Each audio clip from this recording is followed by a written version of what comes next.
once that is done, we can go to our website.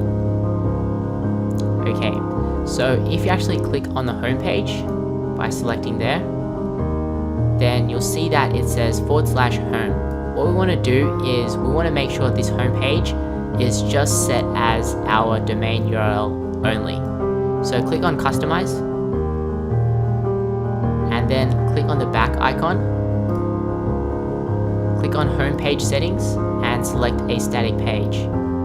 For the home page, we want to select home, and then you want to click on publish. Now what we can do is set in our menus. So click on the back icon again, and then click on menus, and then as you can see, you can't really see the menu, so you can actually zoom out of your browser. So I'm going to zoom out one time, okay, so you can see our menu here, and then click on create a new menu. We're going to name this menu top nav for top navigation, and we're going to select main navigation here, so it appears on the top. If you select footer, it's going to appear on the bottom. Click on next, and then click on add items.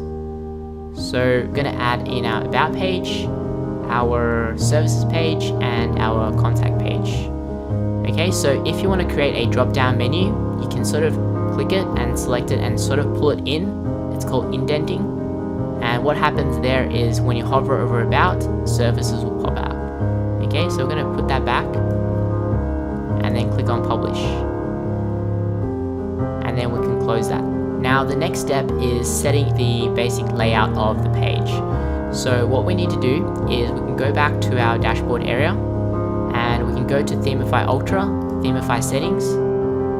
So this is where you edit the structure of your website. The first thing that you want to do is we can go to the theme settings, scroll down. Now for the header design, I'm going to select the header top bar design. So then you want to go back up here and click on save. Now you can go to your website and click on refresh, and you can see the changes being made. Alright, so I want to remove this tagline, this RSS icon, and this search bar. So we can go back to our settings here, and we can exclude the tagline, search form, and RSS. And then what we also want to do is you can also edit the footer design. Okay, you want to scroll down to the very bottom. Okay, if we go back to our website here, you'll see that there is footer 1 and footer 2. So I want to remove powered by WordPress. To do that, go back here and select hide footer text 2. Click on save. Now to view your website, just refresh it and it should look pretty good. Now we want to set in the default page layout. So this is the page. We can go back here and click on default layouts. Then scroll down to the very bottom to default page layout. We're going to select no sidebar, and we're going to hide the title as well as disable comments. Save it. Alright, so for the fun part, we're going to first turn on the builder, and I'm going to show you the basics of how to use it. So when you actually hover over it, this is what you call a row, and when you hover on the left, this is where you actually set in columns, as you can see, right? And you can drag specific modules inside.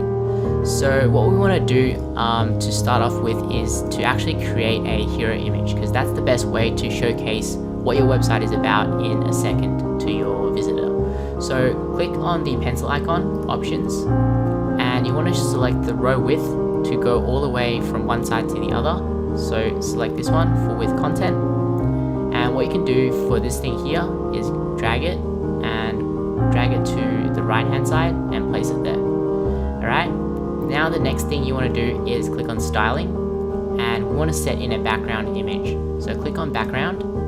For the background type, for this one we're going to select just an image, and we're going to click on browse library instead of upload, because if you click on upload, it's going to automatically crop your image, and sometimes it's not cropped properly.